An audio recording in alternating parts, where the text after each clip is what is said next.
So much. Now let's turn to our law and justice lead. In breaking news this afternoon, a norm-shattering speech at the U.S. Department of Justice. President Donald Trump, who has long railed against the politicization of the Justice Department, this afternoon came to the Great Hall of the DOJ and delivered one of the most political speeches ever given there by a U.S. president. The president claimed he was, quote, turning the page on 4 long years of weaponization, referring to the Biden years. And then he launched into ways he apparently wants to weaponize the Justice Department against the news media and perceived political opponents. He started, of course, by airing grievances, some of them legitimate, with investigations and prosecutions involving him. They spied on my campaign, launched one hoax and disinformation operation after another, broke the law on a colossal scale, persecuted my family, staff, and supporters, raided my home, Mar-a-Lago, and did everything within their power to prevent me from becoming the President of the United States. He then turned to his supportive Attorney General and FBI Director and presented what seemed to be marching orders. The American people have given us a mandate and really a far-reaching investigation is what they are demanding into the corruption of our system. And that's exactly, I'm sure, what Pam and Kash and everyone else mentioned here and not mentioned is going to be doing. We will expel the rogue actors and corrupt forces from our government.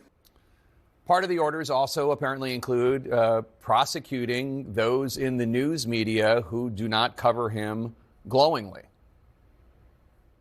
And I believe that CNN and MSDNC, who literally write 97.6% bad about me, are political arms of the Democrat Party. And in my opinion, they're really corrupt and they're illegal. What they do is illegal. It makes no difference how big a victory I had. I can have the biggest victory in history. These networks and these newspapers are really no different than a highly paid political operative. And it has to stop. It has to be illegal. It's influencing judges. And it's really changing law, and it just cannot be legal. It makes no difference how big a victory I had, the president said, while complaining about the news media. It has to stop. It can't be legal. Prompting the question, is the president suggesting that it should be a crime for the news media to report accurately that he lost the 2020 election? That, as his Attorney General, Bill Barr, stated at the time, there was no widespread fraud that would have changed the outcome? Is that what he's suggesting? This is all of a piece, of course, in his view of the Justice Department, starting just hours after his inauguration, when the president pardoned or commuted the sentences of every single rioter who stormed the Capitol on January 6th, nearly 1,600 of them, including criminals who smashed windows with police riot gear, sprayed police officers in the face with chemicals, attacked law enforcement with fire extinguishers, wooden planks, flagpoles. Last month, the Trump Justice Department tried to drop the charges against New York Mayor Eric Adams: conspiracy, wire fraud, soliciting illegal foreign campaign contributions, bribery. Trump's acting Attorney General at the time, Emil Beauvais, saying explicitly that the Justice Department made its decision, quote, without assessing the strength of the evidence, unquote, against Mr. Adams, who has denied all wrongdoing. The White House's reasoning for wanting the charges dropped: they wrote in a legal memo that they thought Adams' indictment would interfere with his ability to help the Trump administration with the deportation efforts against undocumented migrants. Then there's the case of Republican former Nebraska Congressman Jeff Fortenberry. He was facing charges for allegedly lying to FBI agents about illegal foreign money raised for his 2016 campaign. The Trump Justice Department withdrew the charges against him almost immediately after the president took office. Since Inauguration Day, the Justice Department has paused all investigations into corporate bribery. They've curtailed enforcement of a foreign agent registration law, de-emphasized the criminal prosecution of Russian oligarchs.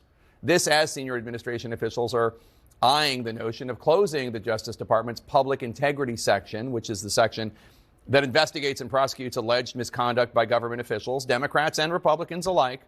Last month, President Trump signed an executive order pausing the enforcement of a law that makes it illegal for U.S. companies to bribe foreign governments over business deals. And then today, in front of a room full of DOJ employees and prosecutors, the president listed political opponents — we didn't show you their names — and news media like CNN — we did show you their names — that are providing not glowing coverage of him, and suggested that we are committing crimes with no evidence and no truth to what he's saying.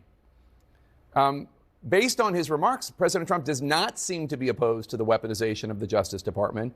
He seems to be objecting to someone else wielding that weapon. Now he has it. And who knows for whom he's coming next. Let's get right to our panel. Jim, I'll start with you.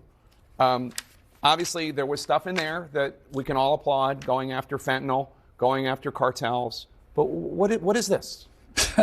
Well, it's kind of what he's complaining about. I mean, you just front-loaded this whole show for 10 minutes rattling off every negative you could think of, including cases like Jeff Fortenberry's, where the guy served the sentence after being prosecuted in the wrong district, and this Department of Justice said enough's enough. So, look, I mean, I could pick apart lots of stuff, but I'll just say this. You know, I think what he's talking about when it comes to... But you think what I just said should be illegal? No, what I think he's talking about with media mistreatment is defamation, not crime. I don't think he's trying to fill a gulag with Jake Tapper and his friends. I think he's trying to say there's something wrong about sustained efforts that are in lockstep with one party to constantly malign somebody from the other side. He's lived that. I mean, if you're going to pretend there's no media bias against President Trump, then it's going to be a very short show indeed. I mean, clearly the media takes sides when it comes to President Trump, and he's frustrated with that, and I understand it. Doesn't mean it turns it into a crime or something, but he's allowed to rail about it a little bit, I think. Well, first of all, I'm not going to disagree that there's media bias. Of course, there's media bias, left, right, center, but the idea that the DNC, I mean, I think it would make people at the DNC amuse the notion that I am a pawn of theirs. But beyond that, you're more a rook. You're not a pawn. Well, you're out there. I mean, we've had on people from the Trump administration every day this week presenting their case to the American people. Beyond that, though, and I'll go to you. He's talking about criminalizing it. This isn't if it was a grievance session about the media, I'd have at it. By the way, Joe Biden did that too.